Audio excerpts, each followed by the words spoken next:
Coming. I'm Ellen. Public speaking is not my forte, and I'm also an insomniac, so I'm kind of running on empty, so apologies if I'm incoherent. Please feel free at any time to stop and ask questions or ask me to clarify. I'm not new to clay, but I am new to functional ware, pretty new. So I was an art educator for just shy of 17 years, so I have experience with sculpture in the classroom. I taught mostly at the middle school level, but I've only been doing functional work for about a year. I started with planters like summer, last fall, and cups in January, and like March, April with mugs. And so I brought some seconds too, because I feel like it's important to talk about like the good, the bad, the ugly, right? It's all part of the learning process, and like ceramics will humble you like nothing else, right? So I'm still very much on the learning curve, but just gonna share kind of where I'm at with everything. And I'm gonna mainly focus on surface design and show you how I'll create an image on my iPad and then transfer it to stencil vinyl and then transfer it to the vessel. And also talk about underglaze and some tips for working with underglaze if you're new or struggling with it. Some questions I often get about that. And then also just about kind of working with dark clay bodies, because I feel like it's kind of its own challenge in and of itself. So I thought I would kind of just start with like how I got here. It's kind of very long and convoluted. I'll try to be brief, but basically I grew up in a little small town in Northeast Texas. As you drive, it's called Paris, Texas. As you drive into town, familiar? Eiffel Tower with a red cowboy hat soldered on top. Not a big arts community, as you can imagine. But my mom is an artist, and I had a really great teacher in high school that kind of inspired me to keep going. And we did not have programs like, in high school right now, you can take ceramics or printmaking or digital arts or whatever. Nothing like that. But, art was fun, and I wanted to keep going with it. And so I decided to continue and pursue a BFA in studio art at UT. And this is kind of some of the work I was doing in college, mostly painting. So actually before I got to UT, I decided to take a few classes just to kind of like get them over with at the local community college, and ceramics was one of them. Just like get her done. Like I just didn't have any interest in 3D work at all. I just didn't have any exposure to it, and that class really didn't grab me at the time, and I didn't really think about ceramics again for a while. And so these are big oil paintings, kind of based on family photographs. I'm erasing some of the figures out and kind of dealing with some kind of heavy narrative themes with stuff that's going on in my family at the time. But that's kind of like what I was doing in college. And fast forward to, I go on to UT and graduate, and I decide to go into education. And I'm kind of burnt out, like after painting all night in the studio, working full time, and so decide to just go like gen ed classroom route. And so I get ECU 3-4 certified through Region 13, and I start at a little bitty elementary school, like right around the corner from Armadillo Brook Elementary, adorable little neighborhood school, right? And after a couple of years, I decide like I'm ready to go back to art, and it's kind of calling me back. And so I get my all art level art certification to teach, and I'm kind of like, I feel really, feel confident to teach drawing, painting, even like fibers and printmaking, but I'm like ceramics, like I don't even like clay. How am I gonna teach clay to like little bitty kids even? And I don't feel like competent. So I decided to go back and take some classes at that point, and I took just like a continuing education class through the Laguna Gloria. And it was fun, and I'm looking around at Laguna Gloria, and there's just some really cool stuff happening in their ceramic studio. And so not long after, I took a class with James Tisdale, who was the artist in residence there, a large like hand building sculpture class. These are really big figurative pieces, and this is kind of the first moment I like really like fell in love with clay. And I'm working with low fire red clay. I'm making a lot of cool things that I don't finish, making a lot of cool things that I don't keep. One of the big hangups with sculpture is like I don't know how to finish the surface. Like I have no background in like glaze chemistry. I don't want it to be shiny. I have a background in painting, and James is using underglazes, and so this is kind of like an aha moment for me where I'm like, it's very reminiscent of paint, right? You can mix it, you can blend it, you can layer it. What you see is what you get, and so this is kind of the first time I'm kind of pairing this idea of underglaze with the darker clay body, but with sculpture. And I'm just, kind of this is maybe 12, 15 years ago. It's been a while. I'm kind of like periodically like circling back to clay, but never really committing. A couple of years later, I took just a beginner wheel throwing class with Eric Jackson, also at Laguna Gloria. Learned basically how to center. I, again, do not finish anything. I do not know what to do with the surface. I pull these out like one summer, I don't have access to a kiln, and I just paint them. And it's just acrylic paint. And these 10 years later actually still held up. But the reason I'm showing you this is it kind of like informs some of the more recent work that I've done, where I was kind of revisiting this idea of the planter, but with underglaze. And so that's kind of the evolution. And so not only am I kind of not working with clay in my own time, I'm really not making in my own time. How many of you are teachers out there? Any teachers? No teachers. Okay. It's a different breed. It used to be. Yeah, it used to be. Used to be too. All right, it is a different breed, right? So like, it is hard. I really struggle with work-life balance, and I found it really hard to teach full-time and be really good at it. And make and balance family life and all of it. And I just was never really good at finding the balance. And so I'm really struggling to find time to make. But after 17 years of renting, my husband and I finally bought a house. My mom, moved in with us, and she's also an artist. And she's also interested in clay. And we're just kind of thinking like, the best way to really learn it is just to do it and to have like our own space. Because it's hard to drive all the way down after work and go to these classes late. And so we get really excited and we buy like a used scut and a wheel, even though I'm still thinking sculpture in my mind. It's just, the wheel is kind of like, I want to learn the basics. And we get it all set up and it literally sits there because I'm busy and life is busy and I'm not making time to make. And then fast forward to the pandemic, right? That's when a lot of people are like finding time to knit, read, make art, whatever, right? Like life slows down. I do not have, mural club. I don't have gardening club. I don't have leadership. I don't have all of this extra stuff I had after school, and I have time to make. So I get out in the garage and I kind of just start poking around, and I'm revisiting this idea of the planter because I am a crazy plant lady and have an absurd amount of plants. And this is just something that's functional and calls to me, and I'm moving from low fire, which all during my teaching career, just using low fire, finally moving up to mid fire for the first time. So this is Cinco Rojo, and kind of dusting off and rehydrating my old underglaze and kind of revisiting this, and it's just kind of fun. And I have friends that are like, you should sell these, and I'm like, underglaze is really expensive, and they actually take a really long time to make, even though they're little. I'm like, okay, I'm entertaining the idea, right? And then it becomes time to return to work, go back to in-person teaching. And I made one of the hardest decisions I've ever made in my entire life, and I decided not to return. My husband had a really serious health scare a couple of years prior, and we were just concerned. We were concerned about his health, to be honest. And not even 4 weeks later, he was diagnosed with stage 3 leukemia. Yeah, and so again, life has just kind of stopped. We literally drop everything, 2.5 years traveling between Austin and Houston to MD Anderson to get him better. And 6 months post chemo now, you wouldn't even know that he was ever sick. He's in remission and he's doing great. Yes. We're going to Houston tomorrow for a regular checkup. And it's all been wonderful, but literally to hell and back. Just kind of living on an alternative universe for the last 2.5 years. And so last summer, he's on maintenance chemo, which is kind of a lower dose and it's more manageable. He returns to work. He's working online. He does IT work.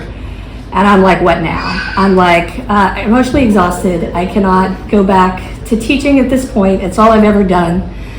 And I'm like, I'm just gonna take some time to make for the first time and as long as I can remember, and this is where I'm at. A year later, this is where I'm at. Just learning to make. And so I kind of picked back up this last summer with the idea of the planter, getting a little bit better. Like I literally, like I never was proficient on the wheel. Like I took a beginner class and I'm like, I can sort of center. So I'm literally Googling how to throw on the wheel, Tim C's, beginner, like wheel throwing, Like, he's got some great videos telling me how to throw, on the internet, on YouTube. So yeah, I'm kind of picking it back up, but I'm thinking like all the work I've done previously, I've really wanted to find meaning or convey meaning and message in my work. And so like the pieces I was doing before, they're fun, and it's a good therapy, but I'm wanting to go a little bit deeper. And so I'm like, how do I take this idea of the planter kind of like to the next level, and what do I kind of find that really inspires me that's meaningful? And so that is my happy place, is my garden. These are all pictures from my garden. I have a lot of native plants. I have a lot of heirloom plants that were my great-grandmother's. My crinum, my daylilies, my irises were my great-grandmother's flowers that are growing now in my garden. And to me, there's just something about like, I don't know, there's a story there, there's history there, and there's just something about this idea of something that came before me and is going to long outlive me, right? Like I started with the basic kind of orange. There's more pictures of my yard. I'm kind of crazy with it. But the basic orange daylily, that was kind of the first image that I decided to use. And people call it a trash lily. They call it ditch lily because it's common. It grows everywhere, right?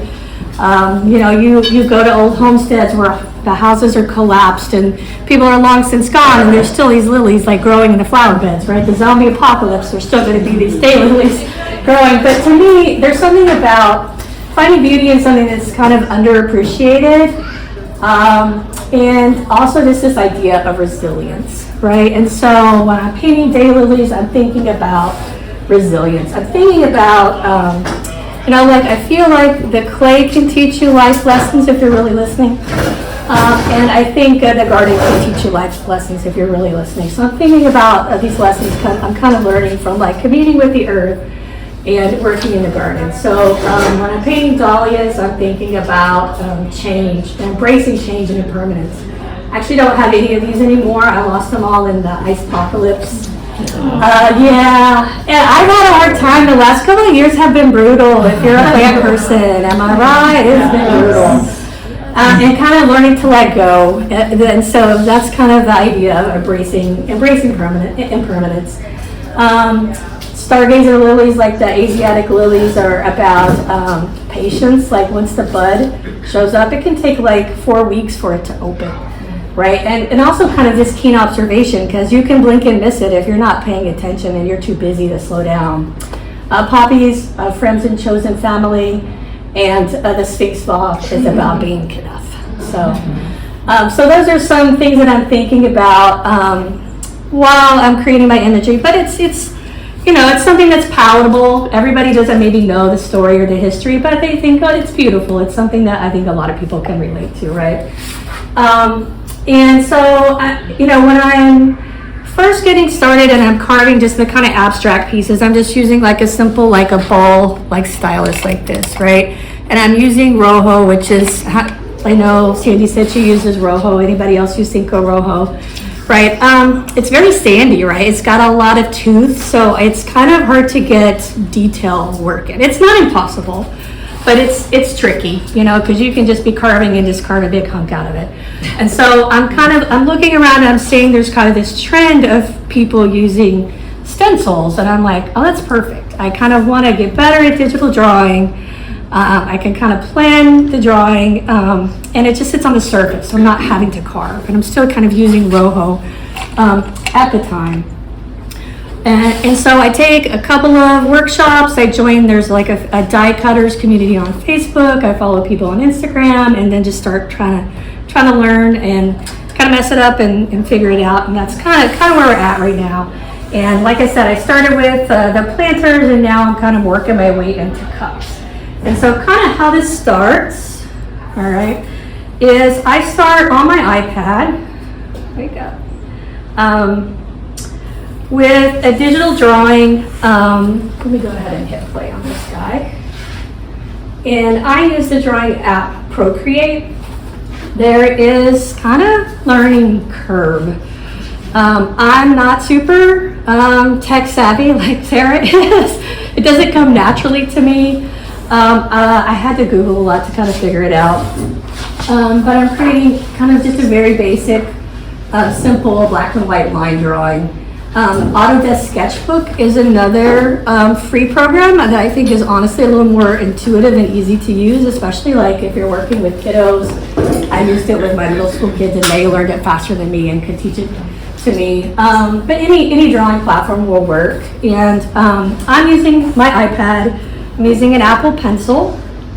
And I have a screen protector that's called Paper-like, and it just makes it just easier to draw on the surface to where it feels more natural, like you're working on a piece of paper. And some things to think about when you're creating a digital drawing that you know is going to be a stencil. The first is line quality. So just from a visual standpoint, you want some thick and thin, like variety in your lines, right? You kind of learn just through trial and error, like if your lines are too thin, then your stencil is going to be fragile. If your lines are too thick, like these are kind of thick. Sometimes this stencil is a little bit tricky. If it's too thick, you know, the stencil material is somewhat flexible, but if you're putting it on a curved surface, it's going to want to pull up and you're going to get some bleed. So you just kind of have to play around with that. So line variety is one thing to think about. Also, all of your lines, this is a good general rule anyway, should touch another line. Because if you have these weird like appendages hanging off, they can catch when you're pulling the stencil off and you can rip your stencil. Or what's even worse, honestly, is if you're pulling it and it catches and then you pull it even harder and then it smears your whole thing, your whole image, which I've done. So I do have some, like this guy here. Actually, these lines don't touch another line that are kind of radiating out the sun rays, but they all touch a central point. But just kind of if you're getting started, a general good rule is every line should touch another line if you're designing a stencil. The other thing is, I won't talk a whole lot about the digital part, but I'm happy to answer questions. You want to learn to work in layers when you're working in your digital drawing program. So when you first open the program, it's going to give you just a basic, like a white, sorry, this guy keeps going to sleep on me. It's going to give you just a white background screen, right? If you want to actually create your line drawing in a separate layer, and the reason why is when you export it to your Cricut or whatever your vinyl cutting machine is, it's going to be much easier to make the cut. So I learned that through kind of messing it up.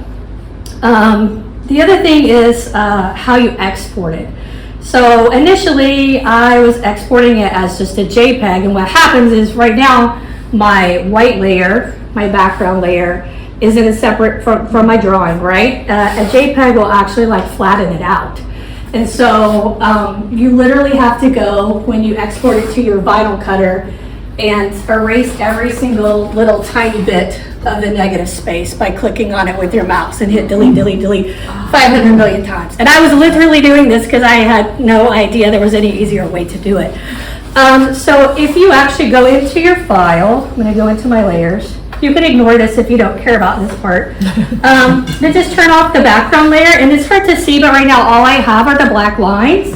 And if you export it instead of a JPEG as a PNG, then it's ready to go. It's just going to take your black lines and you just export it to your vinyl cutter, and you don't have to do anything. You don't have to remove anything.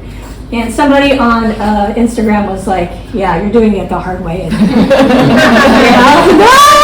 and then I share it out with everybody. So that's a good thing. Like, by sharing the, good, bad, all of it, people definitely call you out when you're doing it the hard way and are helpful. So anyways, that's that part of it.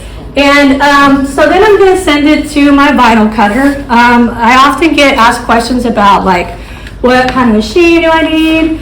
You don't need any machine. You can use an X-Acto knife and cut it out. Honestly, if you don't want to spend the money, like if I were still teaching, I would totally do this with my middle school kiddos, and I would give them an X-Acto knife and have them cut it out. It's just more time consuming, but you absolutely don't need fancy equipment. But it does make it faster. So I have a Cricut maker. It's totally overkill for this. It's supposed to like cut balsa wood and leather and emboss and all this. I don't use any of that. If I were to do it all over again, I'd buy something super cheap and spend the money on vinyl and underglaze. So that's just my 2 cents. But yeah, so I send it to my Cricut maker, and it's gonna cut, and I can even pass this around. It's gonna just cut the lines. It still leaves all your negative space there, right? So here, I'm doing what's called weeding the vinyl. That's the technical term, if you're into the whole scene. It's a whole cult, the whole Cricut and vinyl thing. But anyways, so I'm just taking some little cheapy tweezers that I bought on Amazon. They're super stabby, so have to be careful with them. You can see how I'm kind of like pushing it out and then grabbing it. You have to be careful not to like accidentally like grab, the line that you want to keep. And that's where coming to terms with wearing bifocals finally comes into play, because I just, I couldn't really see for the longest time, and it's like, wow, I can see. But yeah, good light, and you get better at it with time for sure.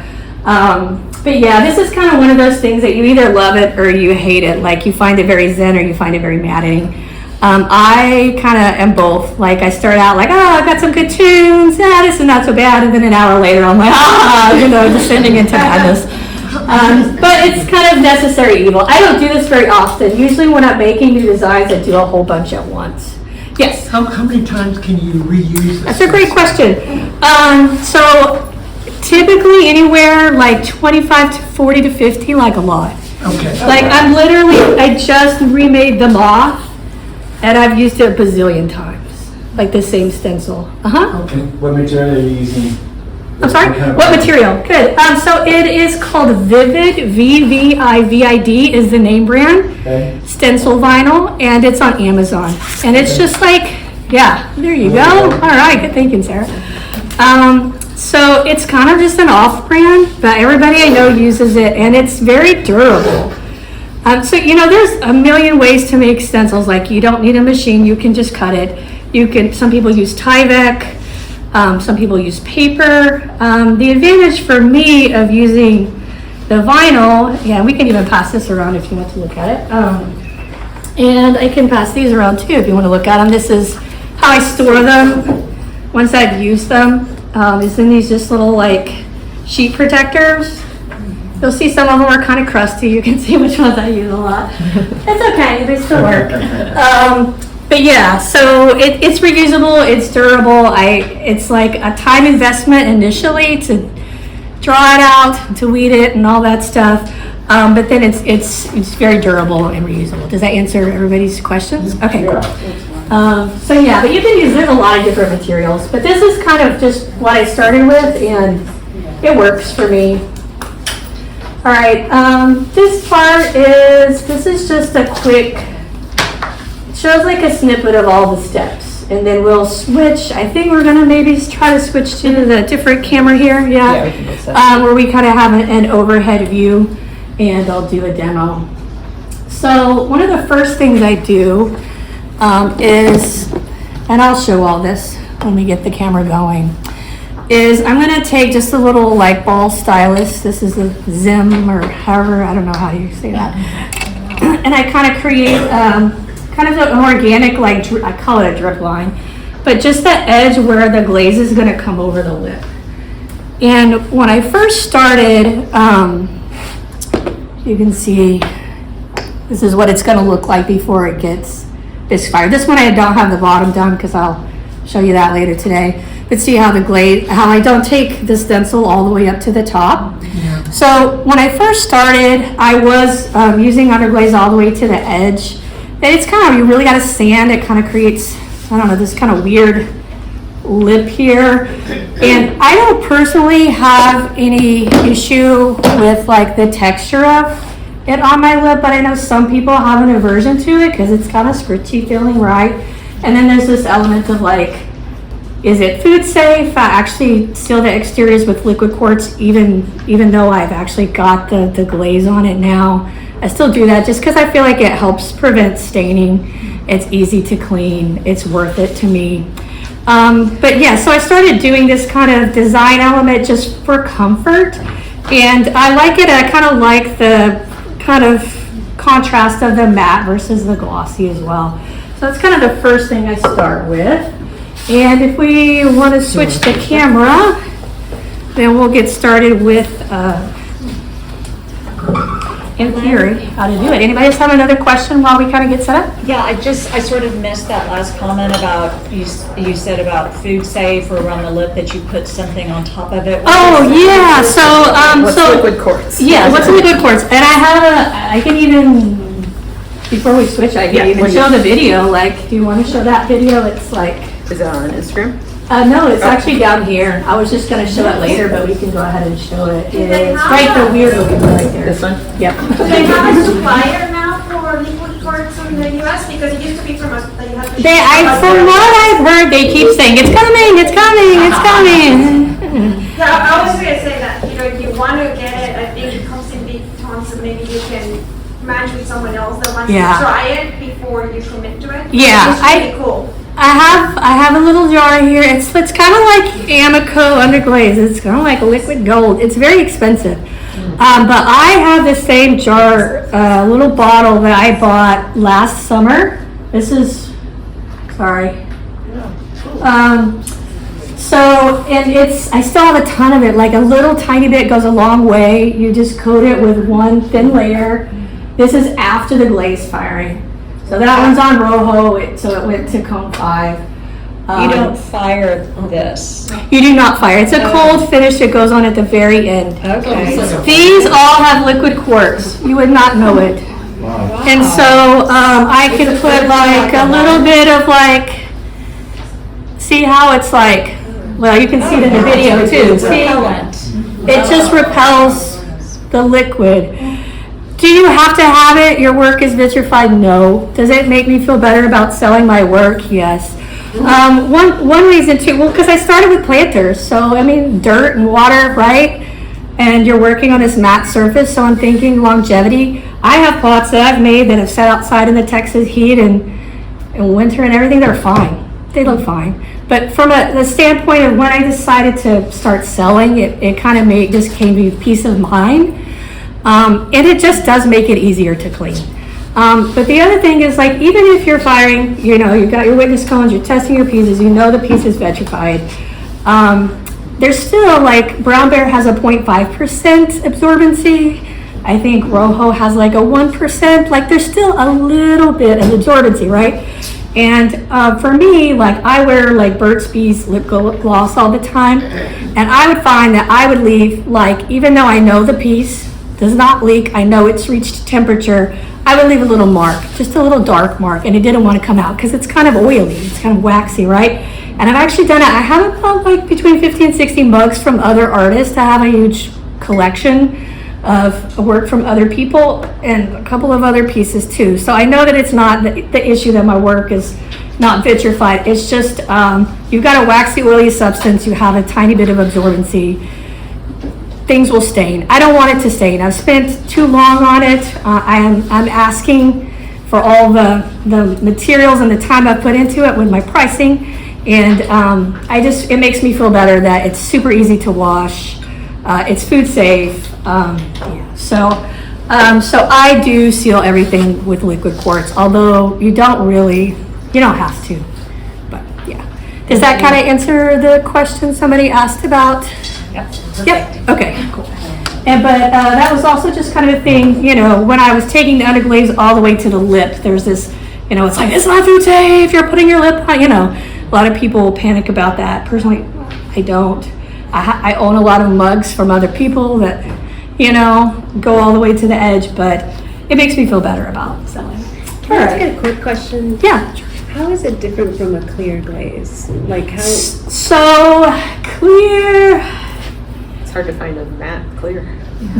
I went down this whole rabbit hole. So I started with Cinco Rojo from Armadillo, and more recently, kind of this summer, I switched to the brown bear.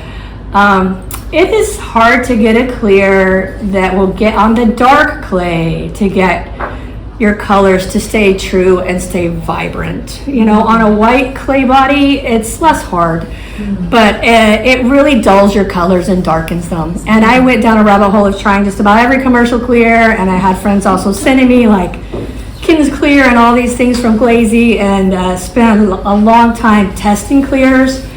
And I didn't find any that were like, gave me a flawless surface, kept my colors vibrant.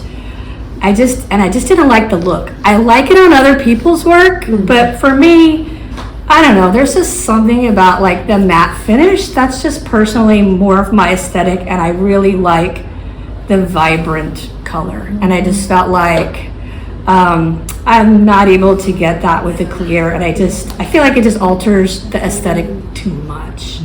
But yeah, so that's why I decided to go the route of the liquid quartz with the raw underglaze versus the clear. Just more of an aesthetic choice, really. Yeah. Does that answer your question? Yeah. Well, it brings up another one. Okay. Yeah. No problem. Which is like stroke and coat versus like velvet or other underglazes, which you might get to, but It works. It's glossy. Some colors I might even have, like I think this one might be honeydew. That one's a stroke and coat. Some colors are great on it. Some of the blues, some of the greens, some of the oranges and yellows are horrid.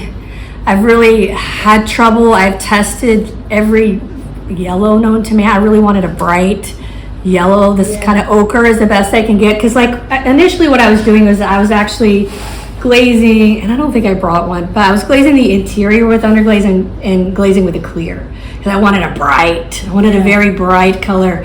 And I was having trouble getting it flawless. You know, I'm trying the matte, trying one layer of the Amico HF9, I think is probably the best one I landed on. Super thin, watered down, trying all different types of application. And it's okay, but it's just not as flawless as I want.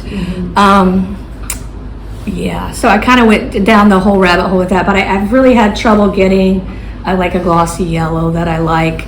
But yeah, stroke and coat, it does work. You just have to test it, because like the colors look amazing on a white clay, but on the dark clay, it's like a whole nother, and I have a whole bunch of them that I'm like, one day I will use these and use the white clay. But until then, they're sitting there, just kind of hanging out. So I think this one is a stroke and coat. So some of them are great. Some of them are great, and some of them are really yucky. It's just really hit or miss. Okay. So yeah. And Yeah, it works. on cone 5 rather than low fire. They will, yeah. They work, yeah. They work surprisingly well at cone 5. I don't know if I've tried them all the way to 6, but they work great. These are like, this is on Rojo. These tiles are on Rojo. The reason that I brought these little cups is just to show my kind of extensive imagining process for testing an interior glaze, because I feel like I can go to all this trouble and get the exterior right, and then very easily, like this row right here is our seconds actually, and I brought them to show you. These just came out recently to show you one of the struggles. So it's beautiful. I'm really happy with it. The interior, if you look, there's like a little bit of pitting. It's a little bit too thick at the bottom, and there's kind of this balance. I was talking to someone earlier. It's like, if you do too much of a hold, so I do kind of like a modified like Camille Hoffman firing schedule, where I have a little bit of a soak at the top and I have a drop hold. If you hold it too long, you're getting some weird texture in your underglaze, especially code 6. Code 5, not so much. Some of mine you can feel, like the yellows have a little bit of texture, yellows and oranges. But if you're holding it long enough to kind of heal what's happening on the inside, because the darker clay bodies are off-gassing a lot, especially Rojo, especially, it has all the sand in it, and it's kind of hard to find glazes that really work flawlessly in the interior, in my experience. I mean, there's some. That one I think is an Amico Potter's Choice. It's pretty spot on. This one is Spectrum Cactus. It's not perfect, but it's pretty good. That one, I don't remember. I think it's a Coyote Shino. But so I kind of go through this whole testing process where I'll test it on a tile. If the color like shows up brightly, then I'll test it again in just a small form that's kind of like low risk, whatever. And then I can see, is it going to pinhole once it starts to move down? You know, is the color still bright? And then I will test it on a form like this, because what I was doing initially was doing this. This one actually just miscalculated. I haven't used this glaze before. This test, I have the same one on Brown Bear. This is the darker clay, but my husband stole it and put it on his desk and put pins in it or something. It's a really pretty glaze test. So this one should have been a little bit thinner, but you know, live and learn. But yeah, so I kind of go through this whole process to test the interiors, just because with the off-gassing of the dark clay and trying to balance the soak and not mess up my underglaze surface, it's kind of tricky. So yeah, kind of went off on a tangent there. Sorry about that. A worthy tangent. Yeah. Hopefully that answers. Yeah, so those kind of have imperfect insides. These both have issues with hairline handle cracks. This clay, the dry crack, 4 weeks long, extended, very laborious, detail-oriented drying. So yeah, at this point, like, I love this clay. I'm gonna come back to it. I have a whole lot of reclaim that I still have yet to address. But in the meantime, I'm gonna go back to Rojo for right now, just because it's a little bit, I know the underglaze works. I know the handles work. I don't have to worry about attachments. The only thing I have to worry about is getting my interior right. So it's lower risk. This one, I brought it because it's on Rojo. You can feel it's not smooth even when it's sanded. But the bottom, you know, when you really sand it, it's not bad. So anyways, all right. So let's get rolling here with this. Yeah, can you see? Okay. Do we need to adjust here? Oh yeah. Feel free to move closer. that. Yeah. Camera cord. Sorry, move whatever you need to. But yeah, so I have a few here that just kind of recently came out that are seconds, just to kind of show, like, I don't know. I feel like sometimes, like on Instagram and things like that, you just see the ones that work out, and you don't see the stuff that doesn't work out, and that's what we should be talking about, right? That's what we really kind of can learn from. All right, so what I'm going to do is I'm just going to use this little kind of ball stylus here, and just going to create that drip edge, and that's going to be where I stop my stencil. And a lot of times people will ask, like, why don't you just do the whole thing and run the glaze over the lip? So most of these interiors here are Kentucky Mudworks glazes. They work well with the clay. This is Kentucky Mudworks Brown Bear. That 5 layers on that, the blue ones are 6 layers.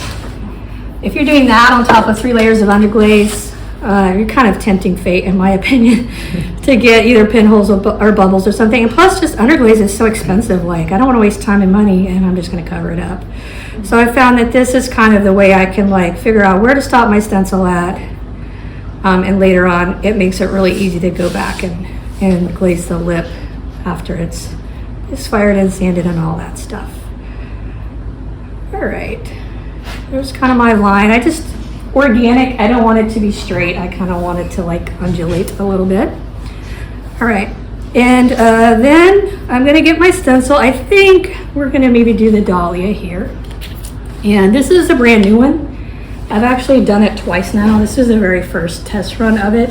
I'm kind of weird, and I like to, I don't know, if I don't know, I'm on Instagram and I show like what I do, all of it, good, bad, and ugly, and I like to film when I do something for the first time, and like it really works or it really doesn't. But I have this one for the first time. I think, I don't know, do we want to use this one or this one? Maybe we'll do this one here. So it's still a little bit sticky because I've only used it a couple of times. Once you use it multiple times, then it kind of loses the tackiness on the back side. But one thing that I've learned from someone else actually is if you dip it in water first before you stick it on, then it's going to stop like attacking you, right? It's like sticking to your hands, it's like sticking to itself, and it's super obnoxious. And it kind of helps like adhere to the surface and just kind of gets rid of that tackiness a little bit. All right, a lot of times when I'm prepping, I'll actually just go ahead and stick it in water and prep it that way. Another thing I'm gonna do is use just like a soft sponge, so it's like a mud tool sponge. Let me know if you can't see what I'm doing here. And just gonna kind of lightly go over the surface. So one thing I didn't mention is, I mean, obviously I'm working on greenware. I don't like to work on bisque. I don't know, it's scritchy, it like absorbs the underglaze so rapidly. I can't blend, and I like to blend. I know a lot of people that do, but yeah, this is my favorite stage to work at. And so I typically try to work on, like, this one's probably just in the middle, leather hard, but soft leather hard works really well, to where I usually will go ahead and, you know, attach the handle, and it's just firm enough to where I'm not going to squish it and deform it. Is the best time to put it on. If your pot is too dry, what can happen is the stencil will not stick well, and you just don't get a good seal. So if the pot is a little bit on the wetter side, you're going to get a better seal. You have to be careful, like if you're using Rojo or something like this, not to like do this too much, because you're going to end up pulling all that sand to the surface. That's the tricky part of working with like a toothy clay. All right, and so I'm just going to lay it down. This is kind of interesting to work this way. I normally like work in my lap. Anybody else just like sit like craned over? Yes. So yeah, that's normally how I work. All right, let's see. Yeah, we kind of want to get it turned a little bit, because we want to see some of the side there. So you'll notice like my stencil is considerably bigger than my piece. I kind of do that on purpose. I like the image to run off the edge of the paper. I don't know. I think it's more interesting. It's kind of funny when I kind of started doing that drip edge where I was bringing the glaze over for the first time, and people were like, "No, you're covering up your flower." But I don't know. I think it's kind of more interesting when it's peeking out and it's kind of running off the edge of the page, so to speak, the canvas. So like, I don't mind that. So usually I design them in mind with more, like, it's larger than I need it to be, because I'm anticipating that it's going to kind of go off. So one thing I will say about using the vinyl is it does kind of limit your form somewhat, right? You'll notice I don't have any like super like crazy curvy pieces, right? Is it possible? Yeah, if you broke it up into like a bazillion different sections maybe. But, and you know, this one has a slight curve to it. It's not completely cylindrical. It's much easier to do a stencil on something like this, right? But it does limit your form somewhat. So that is something to think about if you like to do something that, you know, forms that are really curvy, that it's kind of tricky to do the stencils on a really curved surface. All right, so I'm just taking my fingers and kind of just rubbing the edges down. You're gonna see like right here how this curves. See how this is not totally like flush right there? Mm-hmm. Can you see? Mm-hmm. Yeah, that's okay. Like there's gonna be areas where it's not perfect because it's not perfectly cylindrical and I didn't want it to be. Sometimes what I'll do is I'll make a little dart, like I'll make a little cut so I can bring it in and overlap. And sometimes I don't worry about it and I just kind of fix it. Like there's a little bit right there. See how it's kind of sticking up? I'm not gonna worry about it. I'm just gonna fix that in the cleanup stage. So there's almost always a little bit of cleanup at the end. Unless it's a super stencil, super like simple stencil.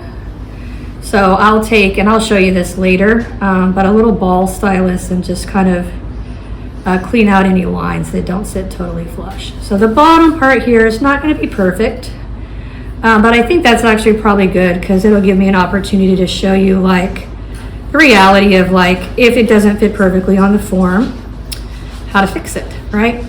And so then I'm gonna, after I kind of get it set and I kind of rub the lines down with my finger, I'm just taking the sponge back over it just to make sure that the edges are all down and flush. Nothing is peeling up like crazy. If you're using a more coarse clay, something that has grit or like a tooth to it, like Rojo has a lot of sand in it, right? Even if you're using the no grog version. What you can do, and I learned this from somebody else, is use the soft, like mud tools, I guess, rubber rib over the surface to kind of press it down. This also works if your clay is a little bit on the hard, so like a little bit on the dry side. This kind of works to like press it down. I don't often use it when I'm using this clay just because it's kind of really soft and it will like jab it inadvertently. All right, so I think we're pretty good. It's a little bit rough here at the bottom, but we're gonna fix that later and not worry about it. All right, so the next part is the part that I kind of get like the most questions on. Well, first of all, normally if I were doing this, I would go ahead and set the back stencil. So typically I'll do like a front and a back, or sometimes I'll do an image that kind of wraps like all the way around, right? And this one is like multiple pieces that go all the way around. If you're doing perfectly cylindrical pieces, could you do it all one piece? Yeah, it's harder. It's harder to get it lined up. So a lot of times I will break it up into smaller pieces. Like this one here is actually like, the dragonfly is one, the leaves here, the Tradescantia is another. There's two separate ones and the moon is a separate one. So this is 4 separate stencils kind of connected together. All right, so ordinarily if I were doing this on my own, I would go ahead and set the back stencil just so I can get the spacing right. The reason I'm not gonna do that right now is A, we're not really gonna have time for it, but while that back stencil is just sitting there, your clay is drying and it's gonna start to wanna lift up and it kind of starts to like pucker and curl a little bit. And I'm gonna end up having to go back and reset it anyways. And so I know this piece is big enough, it's gonna fit, right? Because both of them fit on here. So I'm not gonna worry about that right now. But ordinarily I would set both of them just to get my spacing right, even though I'm gonna have to go back and fix that one. Kind of one of the biggest challenges of working with stencils is timing. Well, anything with clay really, right? Truly, but you gotta kind of work quickly because everything's wanting to dry, right? Your underglaze, your glaze, or whatever you're using is wanting to dry, and this is wanting to kind of peel up. And there's kind of rushing to beat the clock a little bit. So this is one question I get a lot, asked a lot. Well, first of all, this looks kind of funky. It's an Amico intense yellow. I love it, and it's granted it stinks when it gets all. This one's a little bit funky. It's like liquid gold. I learned this from somebody. This is a little milk frother from Amazon. It's wonderful. It's like the best thing. It's like sliced bread. Yeah, I learned this from Delvin Good. If you don't follow him, you should on Instagram. He does amazing stencil work. And he's like a Speedball endorsed artist, and he shares so much great tips and so much of his process. Another thing I'll say while I'm mixing this up, because it's just a little bit on the funky side, and I just put new batteries in it, so it's gonna be interesting. Can you see that in the camera? Yeah. That's okay. I knew if I changed the batteries that was gonna happen. That's okay. It's okay. We'll use it. Yeah. But one thing I will say also is kind of additives that I add to my underglaze. One thing that he taught me besides this is using a little bit of Darwin 7 with your underglaze. So it's a deflocculant, and I know it's got sodium silicate in it. I think it's got some other ingredients, but it will just help your underglaze flow better. And so it's really sticky and kind of annoying. I have it in this little guy, and if I have an underglaze that's really on the thick side, just like a drop of this and a little squirt of water. And I just usually use bottled water just because some of my colors will get moldy. Like, I don't know why my Amico cactus, it's always funky. But when I switched to the bottled water, then it helped. So I can add a little bit of drop of that, a little squirt of this, and mix it up with this guy and get it to flow really well if it's too thick. Yes. What did you call it? It's called Darwin 7. Darvan? Darvan, Darvan. And like I said, I know that it has sodium silicate in it, but I don't know what else. You can get it at Armadillo, or you can even get it on Amazon. It's really sticky and messy, and a little bit goes a long way.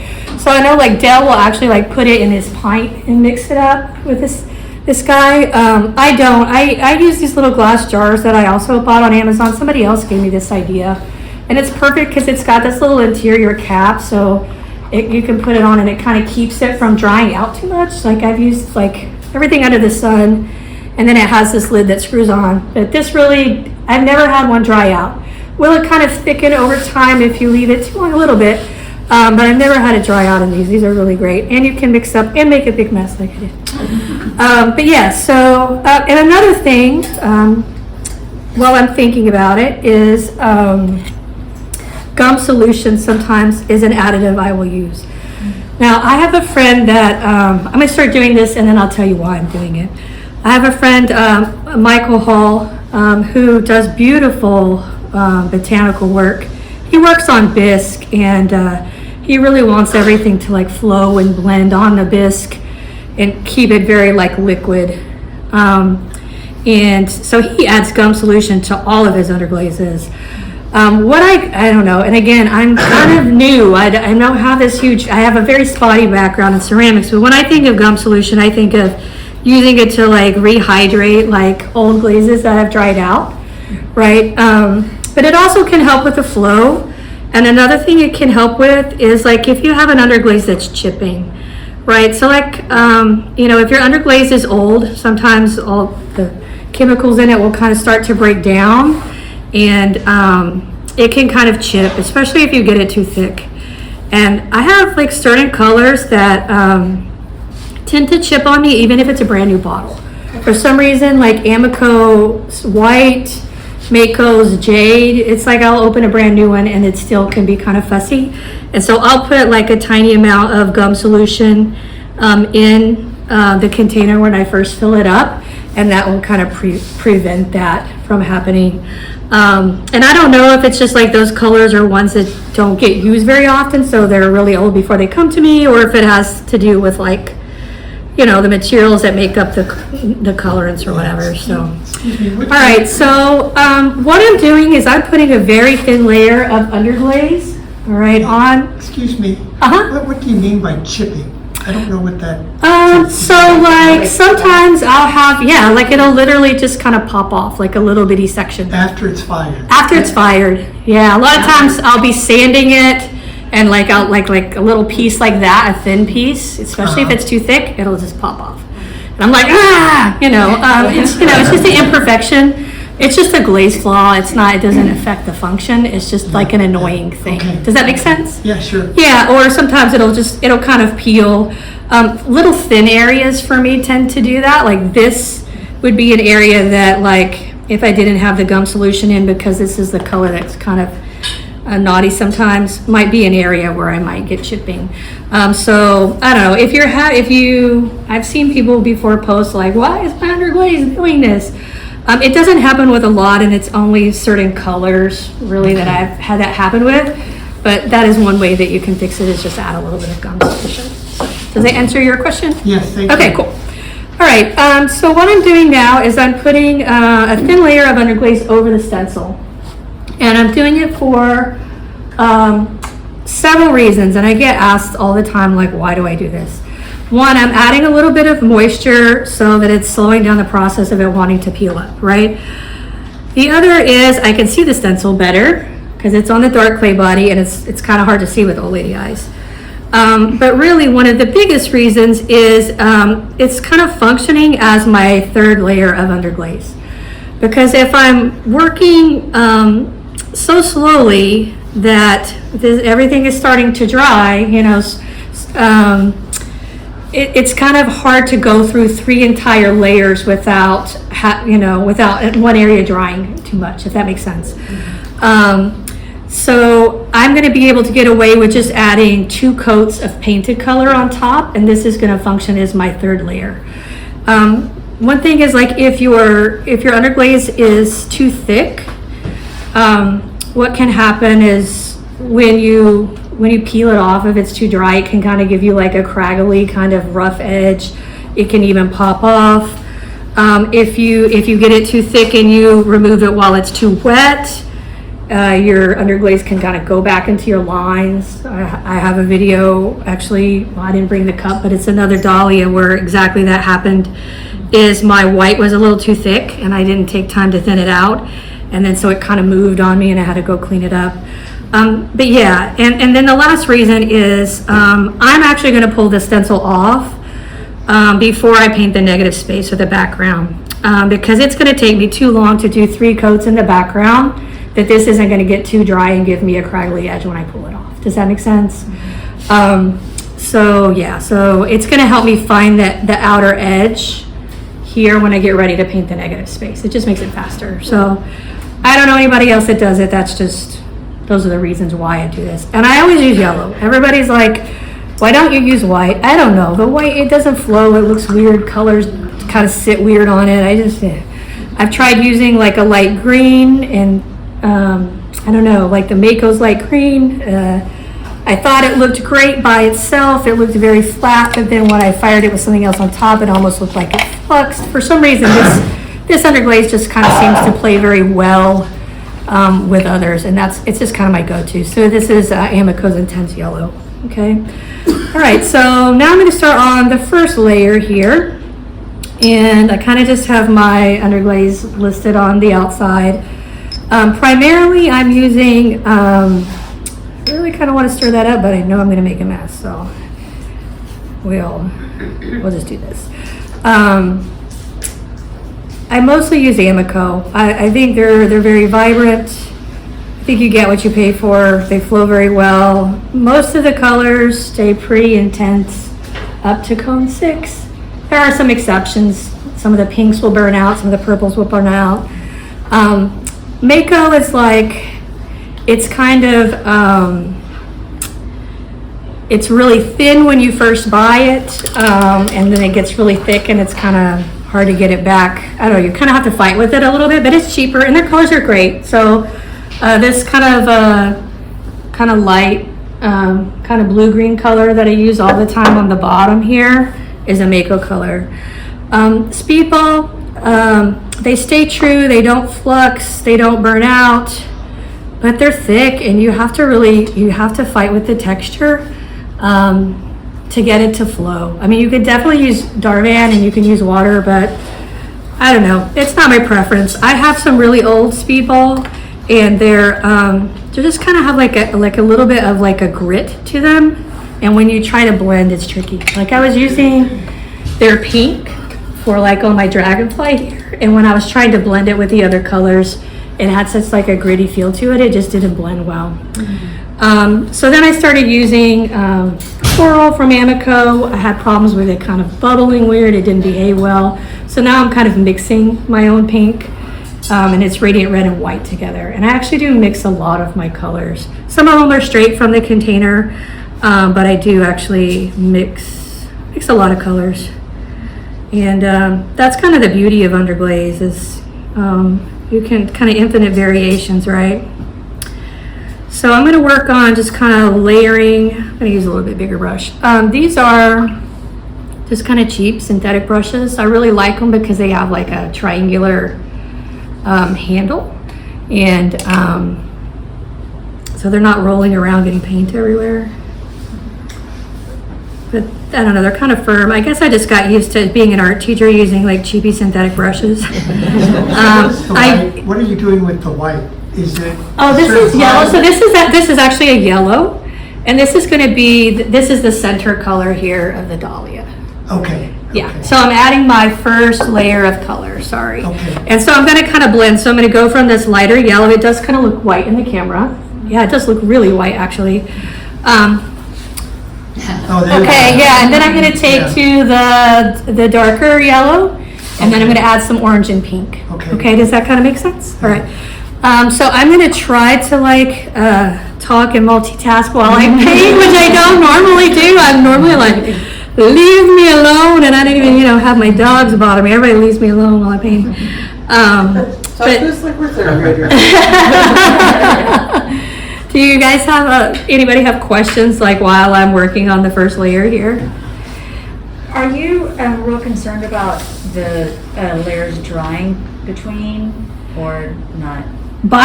Normally excuse me, by the time I get around to the first layer again, it's going to be dry. Okay. Yeah, typically. pretty kind of slow, so yeah. Do you have any tips for creating that ombre fade? Good question. I would just say mainly the thing is just kind of overlapping while it's wet. It's going to flatten out. This one's got a little bit of kind of a weird texture, but it's going to kind of flatten out. I'm going to kind of come back over it and try to blend it a little bit better with the second coat. But the biggest thing is just overlapping the edge while it's wet. So I'm just kind of touching over the point where it meets while the glaze is still wet. And do brushes make a difference? Because I was just trying that ombre with like fan brushes and it kept leaving like little, just lines. And I was like, maybe it's just the brush is too hard or something. Maybe you just need a softer brush. Like this one, this is a synthetic brush, right? It kind of has like a weird, it's kind of hard, but I want it to be very thin here. Yeah. But if I'm trying to do like my interior glaze, like that, I'm using like a natural hair brush that picks up a lot more and flows better. Okay. But honestly, I have a couple of natural hair brushes, but I don't know, I don't like to do this part with that's just me. I just like to work with these like cheapy brushes. They work. So yeah, it could be that the brush is too hard. That's a good question. Yeah, so now I'm gonna kind of like do the edge. Can you see what I'm doing here? It's not so great under the camera, unfortunately. And then I'm gonna go back and put some orange in it and kind of blend back towards the center. I'm sure this is super fascinating watching me. This is what it looks like. You can't really see under the camera very well, and that's what I'm doing. So I'm kind of like delineating the tips. So basically I'm doing this design. It's going to be yellow, it's going to have some hints of orange, and it's going to have pink on the outer. And I've got my background layer of yellow, and then I'm going to do 2 coats of this. And by the time I'm done doing this right here, it'll be dry enough for me to start with the second coat. And then we will peel it off and hopefully go ooh and ah, and there'll be some moments here at the bottom that I'm like, and I'll show you how to fix it. It happens, I don't know. I mean, could I be more precise? Yeah, with the stencils and all that, but I'm kind of, I don't know. I'm still learning to throw, so I'm playing with different forms. I feel like, am I better at making like repeating forms if I want to? Yes. Do I care about that? No, I don't know. I let the like pot kind of like talk to me. It tells me who it wants to be.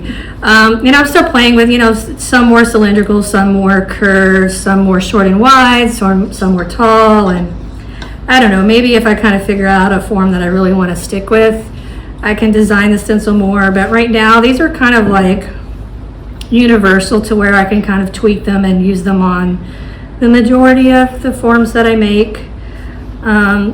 And usually with minimal cleanup. But sometimes, like if it has a little curve, I'll have to go back and you see here what I'm doing, kind of clean up the edge some. But it's not hard. And you'll see when I go to clean up, I'm going to want to do it while it's wet, and I shouldn't.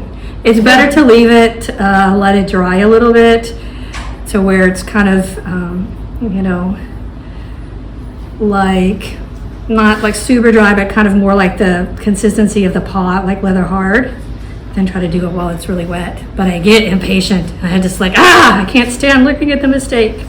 So yeah, but basically I'll take like a paintbrush, little skinny paintbrush, and like one of the little round ball styluses, and just kind of go through and lift the glaze back up if it goes into my lines.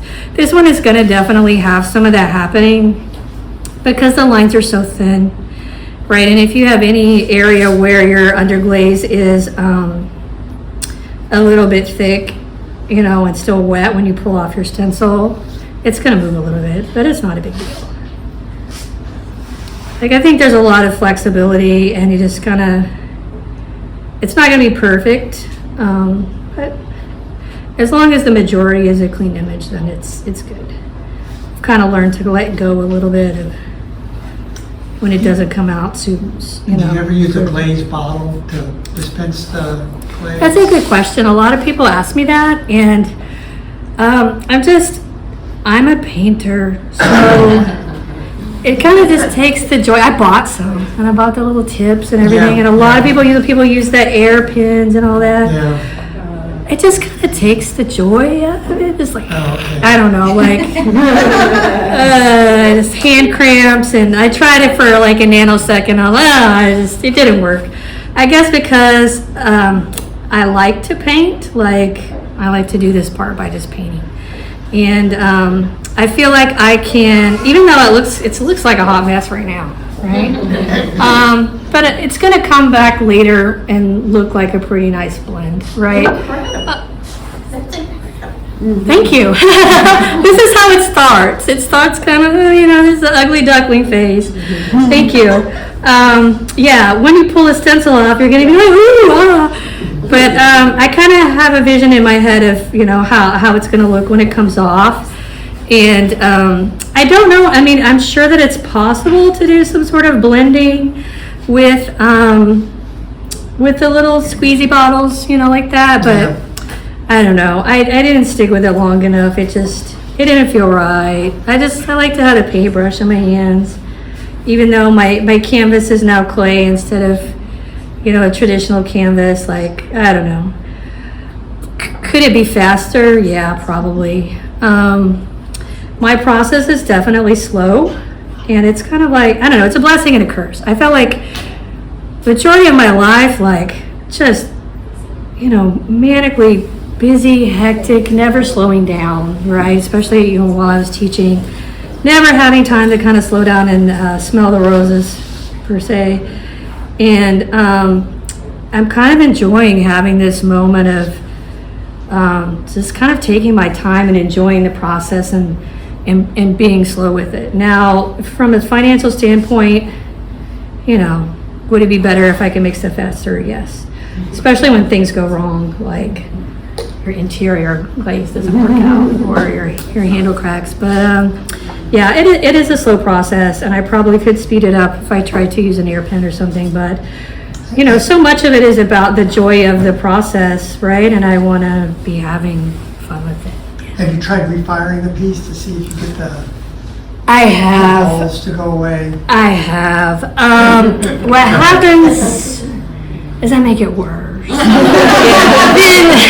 then the interior will be beautiful, but then the underglaze starts to misbehave because. Oh, really? Okay. Yeah, you start to get. We were kind of talking about this a little bit earlier, especially towards cone 6. All right, I'm going to switch now and put a little bit of orange in here.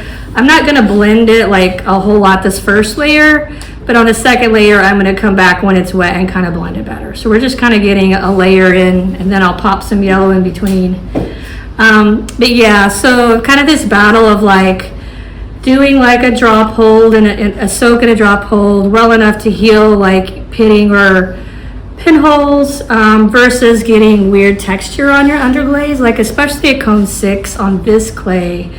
Rojo at cone 5 doesn't seem to really do it so much unless you really overfire it, but it'll get a little bit of a texture to it, and I don't mind a little bit of it. My yellows, if you feel the sky, you'll see that the blue is so much smoother, if you want to feel it. This one's not super bad, but it's got some texture to it. It has the light beginnings of that texture. I don't mind it in certain areas and minimally, but I don't want the whole piece to have a rough texture. Do you see what I'm saying? The difference between the background and yeah. So a lot of times when I refire it, I'll get this kind of weird texture to my underglaze that I don't like. So I kind of feel like I have one shot at it. That's kind of a lot of pressure. It's easy to mess it up for sure. It's I kind of was figuring out when I was first using Rojo to make cups, kind of January, February. I'm making just some little bitty tiny things, kind of like this. Finding a glaze schedule that works to get a nice interior, make sure that it's vitrified, get a nice underglaze, and then my thermocouple goes out, and so then I gotta recalibrate all again. So this is called a constant learning curve. This is kind of where we're at right now, if you can't see it. And then we'll add some yellow and then start with the second coat. So yeah, always a constant learning curve. And I'm sure the longer I do it, the more I'll kind of nail down some of that. But yeah, I haven't had luck with refiring the dark clays in general. I don't know about anybody else. No. It's gone. Yeah, it's like, just start over, man. Just like, it's not, yeah, just, and yeah, I feel like kind of like if it's a miss, like it's gonna be a second or it's gonna be trash. Like, honestly, it's kind of like, I feel like it's kind of a shot, but one of these days I am gonna use white clay.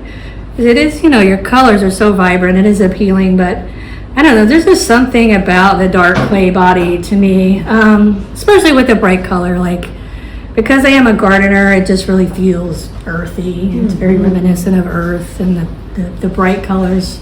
It gives you You bold know. outlines. What's that? It gives you the. Yeah, a lot of contrast too against the, like, Otherwise, you'd have to paint black lines on them. you would. And some people do, a little carve and inlay and all kinds of things, and maybe one day. But right now, I don't know. I'm just a masochist and I'm trying to figure out these dark clay bodies that are tricky. But it is, when it works, it's beautiful. And I do like the contrast of it. But yeah, I do have I have a bunch of interior glazes that right now I can't really use. But one day I'll do a run of like a white clay body, but I'm still having fun with this and I'm still learning, so. Where are you selling your work? So I have a website on Shopify. Shopify? Okay. Do you have Yeah, good luck with that? I do. Oh, cool. And most of my traffic comes from Instagram. My last update, the majority of stuff sold in the first 4 minutes. Nice. Yeah. I've just been lucky. I have a lot of great followers that are very supportive, that have kind of been following me since I've been making planters, and they're like, I'm not a plant person, but when you make cups, I'm here for it. A lot of people like that. Yeah, just really, it's such a great community. What are your price points for the cups? It's not cheap because it is. I always feel like, is that a weird thing to feel like embarrassed? Like, it's a lot. It's hard. It is art. It is a labor of love. Underglaze costs $58 a bottle for the Amico, like yellows and oranges. So they range from like 85 to 150. Okay. Yeah. They're not fair. Thank you. So like ones that are more complicated with more, like the canna here with more stencils and detail lines, that would be more. Obviously that one's not, because it's not a mug. But like, this would be more expensive than like the lilies. The lilies and the poppies are kind of a lower price point because they're more simple and kind of faster. So it kind of depends. Yeah. Well, all the material and labor. Yeah, and learning And curve. just marketing it. Yeah. Getting it out there. That's Yeah, amazing. it's kind of like it's a whole nother job just to social media, like doing social media, right? How many of you do like social media, like share your work and stuff? Yeah, it's like, it's a whole nother job, like content creation. And I don't know, I feel kind of like the moment where I'm back again entertaining middle schoolers or elementary kids, or it's kind of a song and dance and everybody wants to be like entertained and 90 seconds or whatever. But mostly what I try to do is just share what I'm doing. I don't do anything out of the ordinary. I just kind of put a camera above me and make the work, and so far I've had a really good response to it. But yeah. And so the connection between Instagram and your website, Shopify, I just have, is that's where really most of the majority of my traffic is coming from, Instagram. And so I have the link to my site on like at the top on my bio by my name. And when I get ready to have like a shop update, just like maybe a week before, I'll be like, hey, this is coming up. Like right now, I'm like December, sometime early December. But then as it gets closer, I'm like, okay, here's the date, if you're interested. But it's kind of a weird thing, because it's like, you don't want to be too much about, the sales part of it. It's kind of icky a little bit. I still want to be more organic and making the work. But I was kind of talking to a friend about this that makes really like stunning, beautiful work. All right, here's where we're at. We're almost the first layer. sorry, can we come closer and Yeah, come around. I won't bite you, I promise. I'm sorry. And I don't think this is really, like, the camera's a little bit bright. So it's still kind of, it's kind of yucky right now, okay? But we're getting there. Yeah, feel free to come up if you want to, absolutely. But yeah, I was talking to a friend about it, and he's like way too modest and will never tell people that he's having a sale. And then he's like, I have stuff sitting there, and it's like, it's gorgeous, gorgeous work. And I'm like, you have to tell people. So it's just kind of this balance of like letting people know, but not being gross about it. I don't know. I hate that. I hate the whole thing. I hate selling. I don't like that. I just want to make art, but I gotta pay my bills. Yeah. Yeah, I'm not good at the business part. I'm not. Make your husband do that. And I just give stuff away, you know, like this cup's I'm gonna give it away. Like, I don't know. I'm training. There's a couple of these pieces are going to other artists that I'm training with. Like, yeah, I'm not good. I'll get better at it. I'm lucky right now, like, to not be in dire straits. With like, you know, I've very much been like paycheck to paycheck a good portion of my life, but we're okay right now. And so like I can have this year where I'm kind of learning the ropes a little bit and kind of figuring out the business end of it. I was kind of talking to Sarah about it earlier, and just, you know, building the inventory is kind of like, because this is such a slow process, is one of my biggest challenges, especially when things don't work out. And I am trying to test new glazes, and I'm trying new clays, and you know, and everything doesn't always work out. So like I don't know if you follow me on Instagram, this summer I smashed a bunch of pieces because they couldn't sell them, you know. And not to be mad, but there's just this point where like you can't keep all of your reject stuff. How many pencil holders do you need, you know? So you know, there is like you know, there's a learning curve for sure. But I'm hoping, you know, next year, this is kind of my first full year, all the business part and kind of ironing out some of the kinks. And you know, like I said, I've been making mugs since like March, so it's still very early. Cups since January, but I'll get there. But yeah, that's the business part's not my strong suit, but luckily I don't sit on inventory very long, and it does move. So I am lucky in that regard. How long does it take you to decorate a mug? So on the pieces that are like a very simple, like the poppy or something like that, 3.5 hours. It's a long time. It's a lot of time. Because you have to do 3 layers. I'm on layer 1, y'all. Like, it's slow. It's slow. Yeah, I mean, it's like, could I do things that are faster? Yes. I enjoy the process. I like how it looks, but it is slow. That's why I charge what I do, and probably still not enough to really honestly cover my costs. Yeah, this one may take longer just because it's new. If it's something that has a lot of gradients, like this has, you know, lots of colors in the negative space compared to like this is just a solid, and it's going to be a lot faster. Yeah. Right, and plus I also carve the bum. I give it a little fancy foot. So yeah, the biggest thing too is the layering, because it is on the dark clay body. I can't get away with any less than 3 coats. Now, could I try slip underneath and all that? I'm gonna go down next year, if you follow me. I'm gonna go down that rabbit hole and we'll see how it works. This clay, I think I'm gonna have to use some sort of porcelain slip. And again, like, I'm completely out of my element here. I do not have this big background in ceramics, but it has like a 15% shrinkage rate. So it's like insane. So you can't just, you know, it's hard to find another compatible clay that you can just kind of slate down and use for slip. So I did get on Glazy and bought a bunch of like raw materials, and then of course everything is out of stock because nothing is like available anymore. You got to substitute for this, and this for this, and all right, I'm working on the second coat now. All right, but yeah, so we'll see. I'm gonna try some slip underneath. But for now, the colors work. The major, you know, kind of struggle is time, and then materials cost, just because the underglaze costs are kind of outrageous right now at the moment. If you need time between like layers of underglaze, can you put it in the damp box, or is there a risk that the stencil will? So typically, is that better? I think your shirt is maybe, since your dark shirt is next to it, it's blowing Making it it so bright? up. Yeah, Tell me if you can't see, because I'm that's just a little like, better, I think. This, way up here. Here's where we're at. Okay. We'll do one more layer and then we'll rip it off, which is the fun part. So,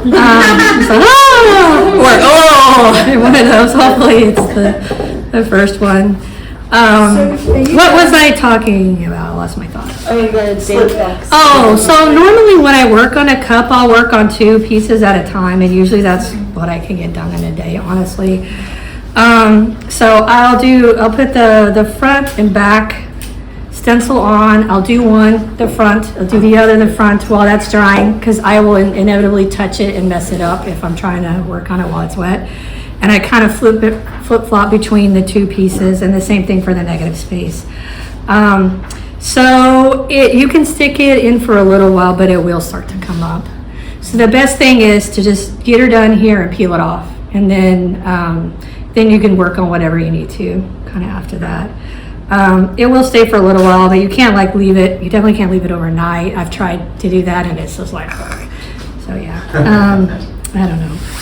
You can slow it down a little bit, but not indefinitely. Does that kind of answer your question? Yeah, thanks.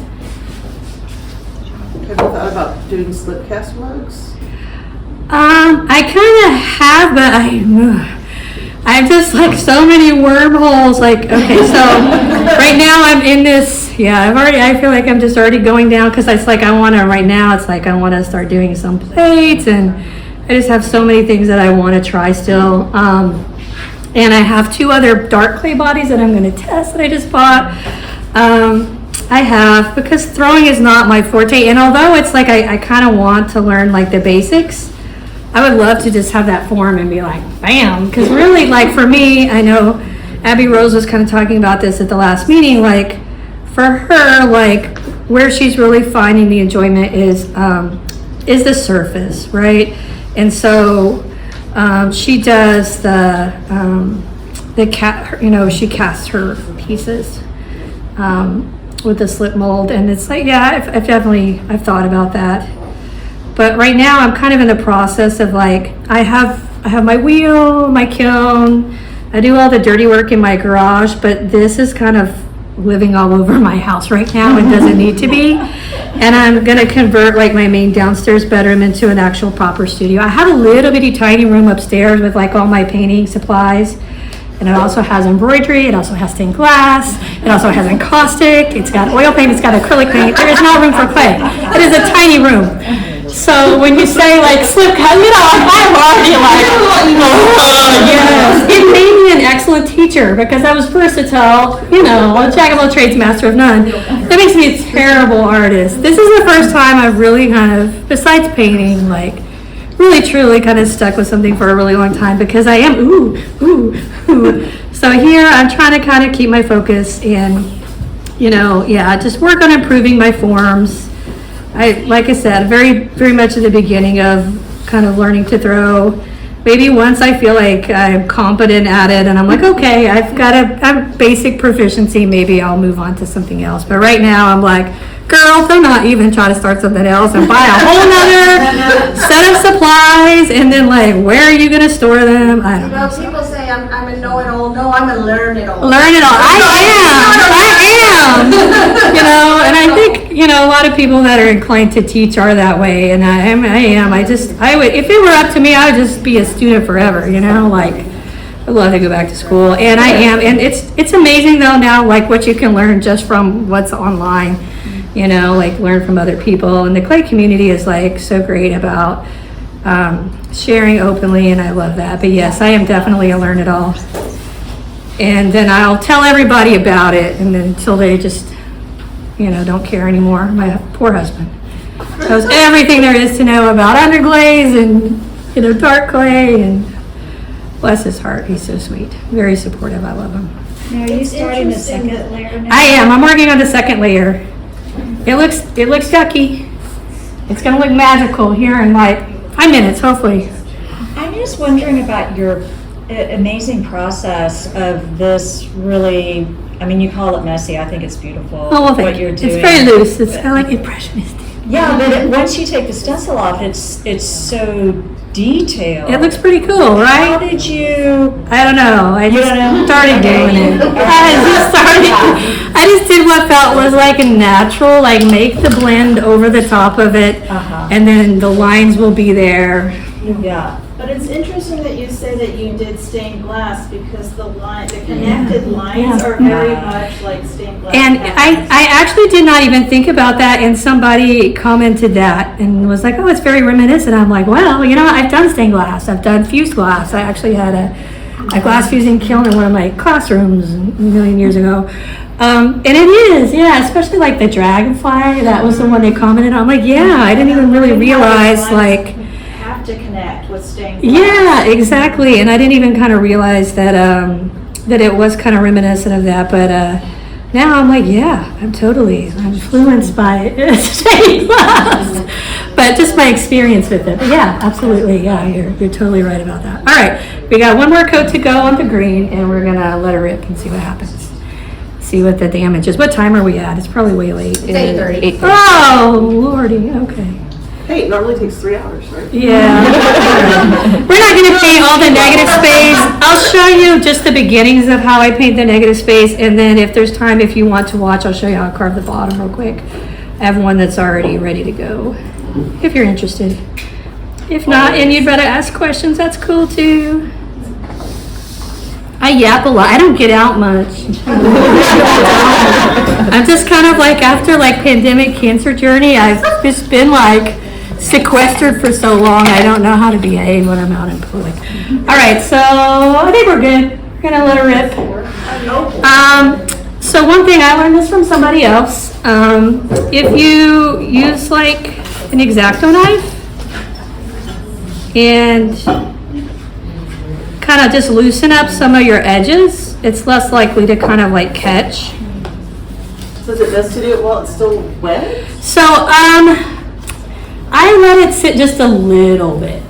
All right, if you do it like super wet and it's thick, it can move. If you do it too dry, Flakes. yeah, it flakes. I would rather err on the side of caution and do it when it's too wet. My pink is a little bit on the thick side, so we'll see. We may have some movement. We'll see what happens here. It's looking pretty good. I'm peeking at it. It looks all right. You normally remove it when it's this wet? I would normally wait just like another tiny skosh, but we're a little low on time. People got to drive all the way home. I had one other thing to show you, so let's see what happens. Here we go when I get impatient.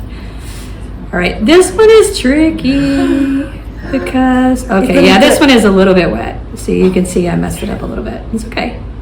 It's all right. It's all right. It's all right. It's a little messed up because it was too wet. It's okay. It's all right. You get the idea. From far away, it looks fabulous. All right. And this is where. What's that? You're the only one who sees the issue. Yeah. It was a little bit too wet. It's okay. So it would be better like. So right now, my tendency is like right there, like, ew, I want to go in with like a little brush and clean it up. You can do that while it's wet. Just come in and see how I'm just gonna like clean up that line. Yeah, it's really pretty easy to do. And so I'm just gonna take a brush and kind of just brush that away. But honestly, what's even easier is, I'm gonna just drop that on its face and really mess it up. Here's one that's already cleaned up for the most part. It's still kind of like, it's dry to the touch, but the pot's still rather hard. If you take kind of the ball stylus here, if you have an area that you need to clean up, it's really easy just to kind of brush it away. Let's see, I kind of want to come in on that line. Ta-da. That's the better way to clean it up. So this one honestly is a little rough. Normally it's going to come out a little bit cleaner. I did rush it a little bit, but I want to honor your time. So yeah, so just come back with the stylus and kind of clean up any lines, or a damp paintbrush. What's that? How long do you leave between that work to that work? Like how long? Till it's dry to the touch, till I can pick it up. And how long does that take them? Do you know? Not that long, 20, 30 minutes. Like if I leave it out, maybe 15 minutes. Okay. You know, sometimes at this point, I'll stick it in and be working on another cup though. But yeah, this one is honestly, it's a little bit rough, but that's okay. But yeah, anyways, you get the idea. Yes, all right, here's this. Do you want to see the bottom or do you would rather have questions? It's pretty intuitive. Basically what I'm gonna do on the bottom is I use a stencil on the bottom. I'm gonna paint like a thin layer of color here. Just, if I'm gonna do the green, I usually kind of use a mid-tone green. I use this little diamond core guy here and just mark it off. I used to just eyeball it, but this kind of helps just break it. I usually do 8s. Just draw the pattern with the pencil very lightly. And I use the, either the FP4 or the FP1, usually on a softer clay. This is a diamond core fine point. And just carve out the lines, and then I go and I usually add 2 extra coats on top. So I'm happy to show that, but I feel like maybe if you just would rather ask questions. You find that easier than just making a stencil to go on the bottom? Yeah, because I'm still like, look at how they're different. I'm still playing with the forms. You don't have a uniform lip. Yeah, I'm still kind of playing with what do I like for the shape. So I like to carve. Eventually, like, do I see myself using stencils a year from now? Probably not. It's a fun right now thing. I want to try some sgraffito. I want to try underglaze transfers. I want to try screen printing because I'm learn it all. Yeah. My work is probably going to look very different a year from now. Okay. I like the carving process. So for me, like, I don't know, the technology and the vinyl are kind of like, I don't know, kind of a little bit of removing like hands-on. It's just so much tech. That this is kind of more tactile, so that kind of gives me that opportunity for just the, the satisfying kind of like carving into the clay. And at some point I may actually try to do like full-on sgraffito, but then I might be spending who knows how long. Next year on the same mug, maybe. One thing I will say, when I pulled it off, I put it in water, and that'll kind of loosen up the underglaze or glaze. So that you can just rinse it on the sink and then let it dry on a paper towel and then stick it in here. And that's kind of an easy way to clean it.